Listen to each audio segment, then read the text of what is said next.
तो जैसा कि लास्ट एपिसोड में हमने देखा था कि यांकाई जैसे तैसे माउंटेन के टॉप पैलेस पर पहुंच जाता है, जहां पर एक बहुत बड़ी आइस वॉल सेटअप थी, जिसे यांकाई ने बड़ी ही मुश्किल से ब्रेक करके वो पैलेस में पहुंच गया। वहां जाकर उसे पता चला कि आइस वॉल तो शुआन ने सेटअप की थी ताकि उसे ब्रेक करके कोई पावरफुल बंदा ही वहां पर एंट्री कर पाए। साथ ही साथ हमें ये भी पता चला कि इनहेरिटेंस को हासिल करने के लिए फायर ड्रैगन और फिनिक्स को एक करना होगा, यानी कि इन और यांग पावर्स का मर्ज होना जरूरी था, जिसके चलते शुआन और यांकाई इंटीमेट हो गए। साथ ही उन्होंने इस इनहेरिटेंस को भी हासिल कर लिया था।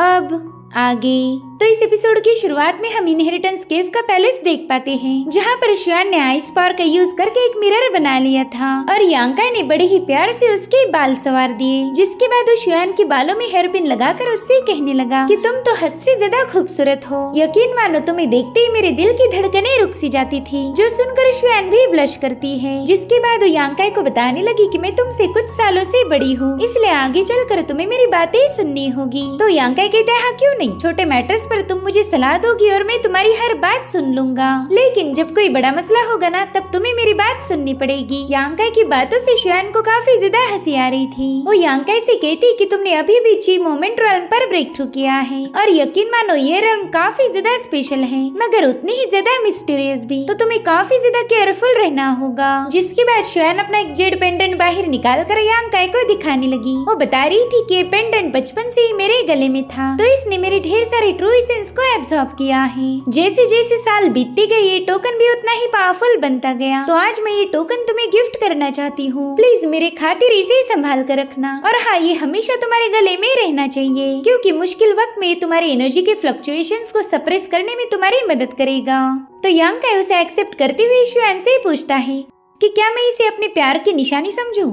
जो सुनकर ही शुआन शर्माने लगी। जिसके बाद यांकाई उसका हाथ पकड़कर उसे अपने साथ ले जाने लगता है। वो कह रहा था, देखो तुमने मुझे गिफ्ट दिया है, तो मैं भी तुम्हें स्पेशल फील करवाना चाहता हूँ। और अब वो शुआन से कहता है कि तुम बस अपनी आंखें बंद रखो। जिसके बाद यांकाई 9 इन कंडेंसिंग ड्यू को अपने माइंड स्पेस से बाहर पुल कर लेता है, जो कि सीधे शुआन की बॉडी में एंटर हो चुकी थी। यांकाई जब शिया के साथ ब्लैक विंड माउंटेन गया था, तब उसने इस ट्रेजर का आधा हिस्सा हासिल किया था। अब उस ड्यू के शुआन की बॉडी में एंटर करते ही उसकी इन पावर काफी ज्यादा स्ट्रॉन्ग फील होने लगी। साथ ही साथ हम शुआन के माथे पर फिनिक्स बर्ड का साइन भी देख पाते हैं। शुआन भी सरप्राइज होकर यांकाई से पूछती कि आखिर ये कौन सा ट्रेजर था, इसने तो मेरी इन पावर को काफी हद तक रिफ्रेश किया है। तो यांकाई शुआन को 9 इन कंडेंसिंग ड्यू के बारे में बताने लगा। वो कह रहा था कि फिलहाल उसे महफूज रखो, हमारे यहाँ से वापस जाने के बाद तुम्हें तुरंत ही उसे रिफाइन करना होगा, वरना वो बड़ी ही तेजी से डिस्ट्रॉय हो सकता है। ये 9 इन कंडेंसिंग ड्यू ब्रेक थ्रू करने में तुम्हारी काफी ज्यादा हेल्प करेगा। शुआन को तो यकीन ही नहीं हो रहा था कि यांकाई ने उसे इतना स्पेशल ट्रेजर गिफ्ट किया। वो उससे पूछती कि यांकाई, लेगेसी केव से बाहर जाने के बाद तुम क्या करने वाले हो?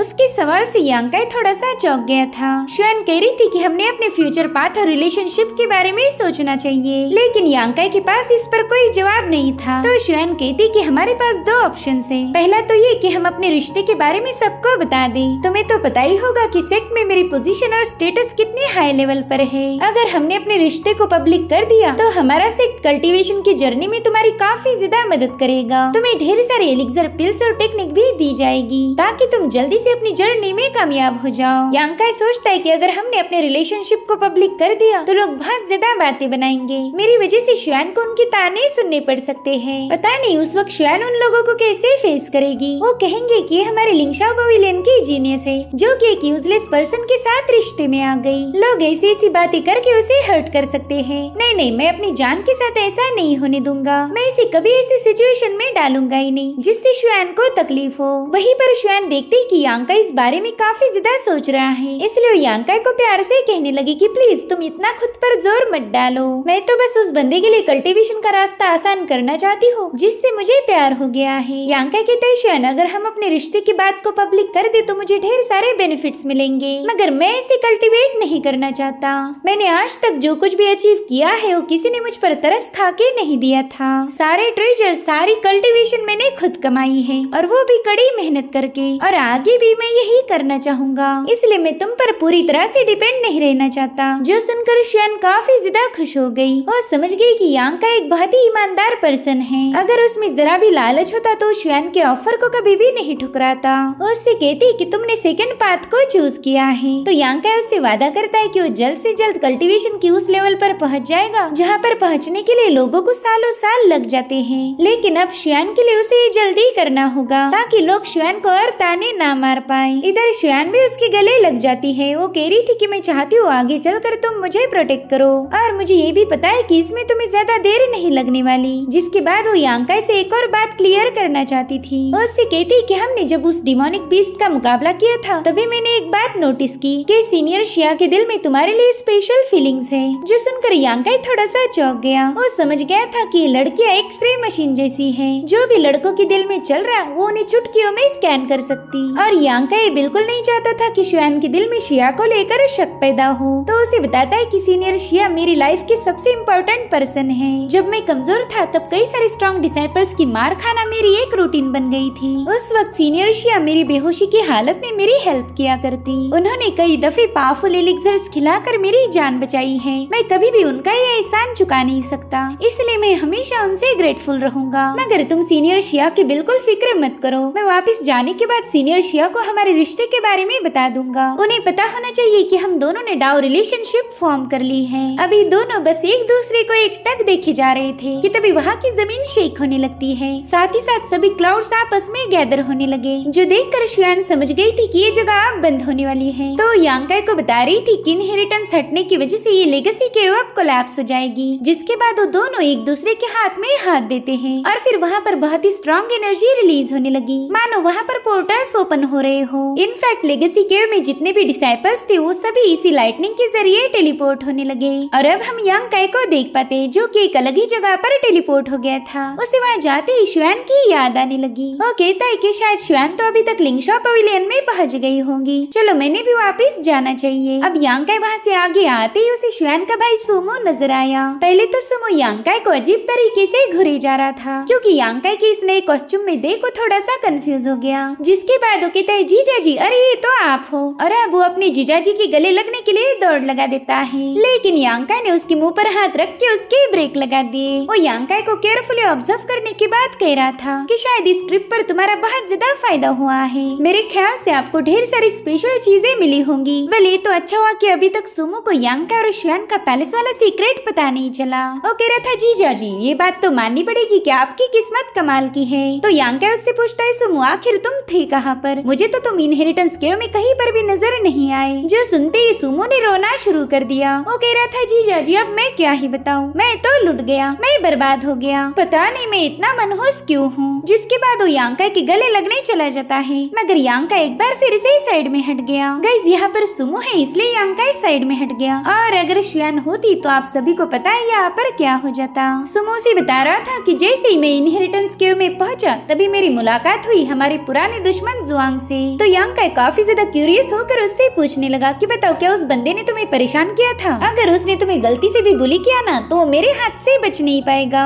जिस पर सुमो कहता है जीजा जी, आपको तो पता ही होगा कि फिलहाल मैं बहुत ज्यादा स्ट्रॉन्ग बन चुका हूँ, अब तो कोई भी आसानी से मुझे परेशान नहीं कर सकता। दरअसल मैंने ही उस जुआंग के बच्चे को परेशान किया था, लेकिन पता नहीं कैसे हमारे दोनों के झमेले में हम एक स्ट्रीम में सीधा नीचे गिर गए। और फिर जब मुझे होश आया तब मैंने देखा कि मैं इसी इलाके में हूँ, यानी कि मुझे केव का ट्रेजर हासिल करने का मौका ही नहीं मिला। अब आप ही बताओ क्या कोई हो सकता है मेरे जितना बदनसीब? मुझे तो खुद के बारे में सोच कर ही रोना आता है। यांकाई कहता है अच्छा, यानी कि तुम लेगेसी केव की पूरी ट्रायल में बस सो रहे थे। वाह मेरे शेर वाह, तूने तो बहुत अच्छा काम किया है। जिस पर सुमो कहता है जीजा जी, आप यूँ मेरा मजाक नहीं उड़ा सकते, साला हो तो क्या हुआ यार, साली को गाली बनाने की जरूरत नहीं है। जिस पर यांकाई कहता है अरे जनाब मैं तो पूरा सीरियस हूँ, क्या मेरे चेहरे पर तुम्हें जरा भी स्माइल नजर आ रही है? सच बताओ तो मैं तुम्हारे इस मसले को लेकर थोड़ा सा परेशान हो गया। तो सुमो कहते हैं जीजा जी, आपको जो बोलना है वो क्लियरली बोलो, मुझे आपकी कोई भी बात पल्ले नहीं पड़ रही। इसलिए यांकाई उसे अपने डाउट डिटेल में एक्सप्लेन करने लगा। वो कहते हैं देखो सुमो, तुम्हारे नाम में है वुड एलिमेंट और जुआंग के नाम में आता है अर्थ एलिमेंट, और टेक्निकली देखा जाए तो वुड अर्थ की पार्टनर होती है। मुझे तो लगता है कि तुम और जुआंग पिछले जन्म के बिछड़े हुए प्रेमी होंगे, इसलिए तो उस पानी की स्ट्रीम में जाते ही तुम दोनों एक हो गए। वेल यांकाई को यहाँ पर सुमो को उल्लू बनाने में काफी ज्यादा मजा आ रहा था। वो कहता है यार बदकिस्मती से अब तुम्हारा प्यार भरा रिश्ता कर्स्ट हो चुका है। ओहो, जन्म जन्म के प्रेमी इस जन्म में आकर जानी दुश्मन बन गए। अब तक तो सुमो भी समझ गया था कि यांकाई उसे उल्लू बना रहा है, इसलिए वो यांकाई को कूटने के लिए भागने लगा, मगर इस बार भी यांकाई साइड में हट चुका था।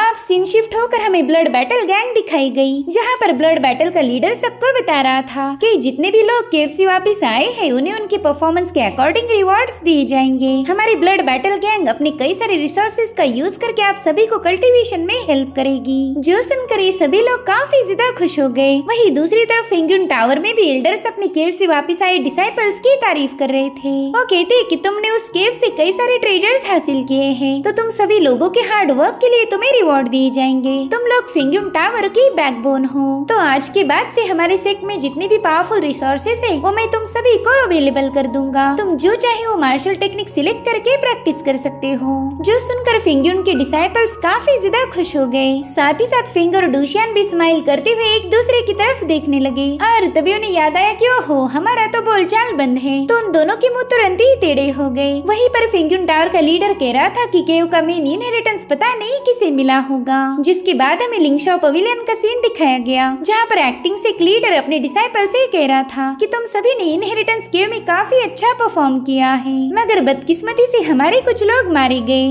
और वहीं पर कुछ लोगों ने खतरे का जम के मुकाबला किया है। सच बताओ तो ये हमारे सेक्ट के लिए एक ब्लेसिंग है, इसलिए अब हम यहाँ पर 1 बाय 1 सभी को रिवॉर्ड डिस्ट्रीब्यूट करेंगे। वहीं पर सुमो भी यांकाई के लिए काफी ज्यादा खुश था। उसे लगता है कि अब यांकाई को बहुत अच्छा रिवॉर्ड मिलेगा। तभी एक्टिंग से एक लीडर कहता है कि यांकाई तुमने इनहेरिटेंस केव में बहुत अच्छा परफॉर्म किया है। तुमने सिर्फ डिमोनिक बीस्ट को खत्म ही नहीं किया बल्कि कई सारे डिसाइपल्स की भी जान बचाई, इसलिए हम तुम्हें एक स्पेशल रिवॉर्ड देना चाहेंगे। मगर शियान और लान को पता था कि सेक्ट लीडर यांकाई से बहुत जलता है, तो ये जरूर से उसे फंसाने की कोशिश करेगा। और तभी एक दूसरा एल्डर कहता है कि यांकाई सामने आ जाओ। तो यांकाई भी सबसे सामने जाकर इन सभी को ग्रीट करता है। वो एल्डर उससे कह रहा था कि तुमने केव में काफी अच्छा परफॉर्म किया, जिसके चलते हमारे एल्डर्स के काउंसिल ने फैसला किया है कि आज के बाद तुम ट्रायल नहीं बल्कि हमारे सेक्ट के फॉर्मल डिसाइपल हो। हमने तुम्हें प्रमोट किया है। साथ ही साथ हम सभी लोग चाहते हैं कि तुम कांगीवान की इवल लैंड पर जाके कल्टीवेट करो। वहाँ पर कल्टीवेट करने से तुम्हारी पावर्स बड़ी ही तेजी से इंक्रीज हो जाएगी। लेकिन ये बात सुमो के ग्रैंडफादर को बिल्कुल भी पसंद नहीं आई। वो समझ गए थे कि शीटोंग जानबूझकर इस बच्चे को वहाँ भेजना चाह रहा। इधर यांकाई भी सोचता है कि क्या उस जगह पर हमारे जैसे ऑर्डिनरी लोग जा सकते हैं। साथ ही साथ उसे बाकी के डिसाइपल्स की बातें भी सुनाई दे रही थी।